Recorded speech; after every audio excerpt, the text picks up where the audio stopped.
Magandang araw. So, magluluto tayo today ng kalderetang manok.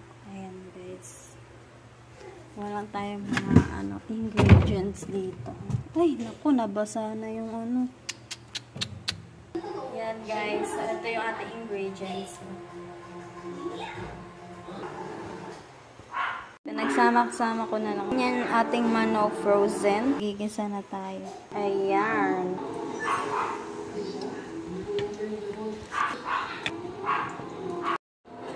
Ayan na, sunog.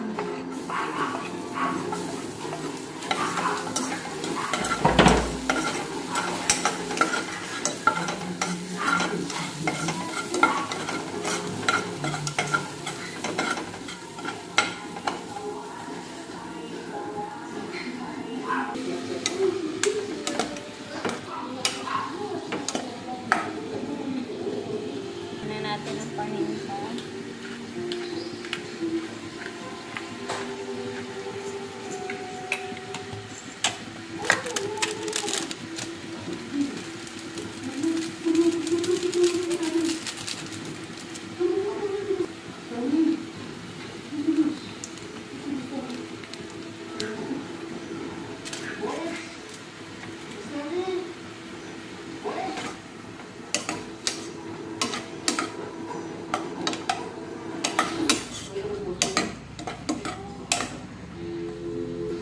Lalagay ko yung basic patatas na.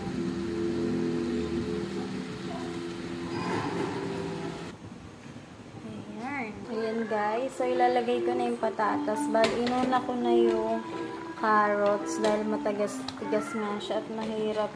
Matagal siya palambutin.